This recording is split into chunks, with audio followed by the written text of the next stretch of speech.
Let's talk about inflation because, people have been buying gold and Bitcoin because of inflation. The Fed is reporting CPI is 1.4%. What? Yeah. You sent me a chart suggesting they are lying. Lawrence, what's going on here?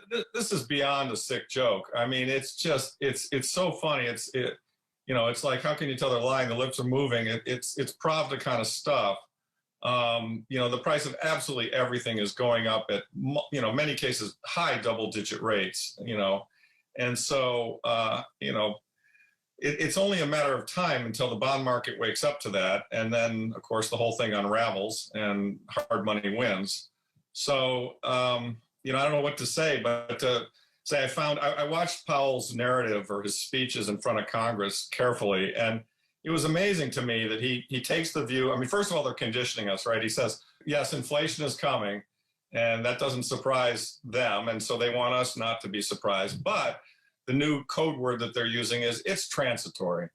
It's all related to supply chain issues, associated with the COVID crisis, and certainly there is some of that. I mean, you look at the lumber prices and what happened to some of the lumber mills and stuff, and that explains a piece of it, but it doesn't explain all of it across every single category. I mean, there's almost nothing that has decreased or is only inflated at 1.4% in the last year. So I don't know how the government gets to those numbers. I mean, I kind of do. They use hedonics, et cetera, but it's just a lie. It's a blatant lie, and people know it. And thus, they're protecting themselves by moving, in a Gresham's Law-like effort to move into sound money. If you do the numbers and you include in the CPI, you include things like education, health, and housing, then the actual inflation rate is 10% to 12%.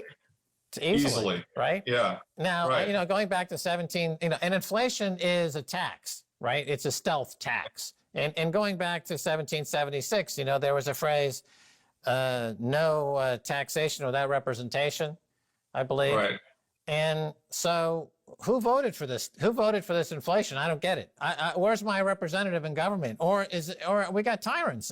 This is what we were warned about 200 and something years ago, Lawrence. We've got tyrants back. What are we going to do? Look, I mean, we're going to hope that the sound money system, the sound money alternatives bring this whole crooked system down. I mean, the system is so broken. We all know it. I mean, a perfect example of this, in my view, is if you poll the American people, 80% will say they want term limits. Now, if we're a representative democracy and 80% of the democracy wants something, why can't we get it?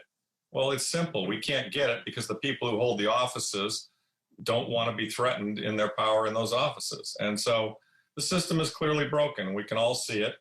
And the fourth turning will fix that. And I think that, the sound money movement is probably the best lever we have to bring this broken system down and then to reform it.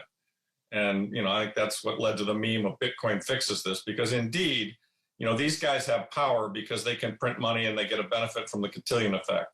And if we take that away from them, they won't have power anymore. There are a lot more of us than there are of them. And that's the weakness in their in the scheme that they're running. And so it's going to catch up to them. And you can just see it coming.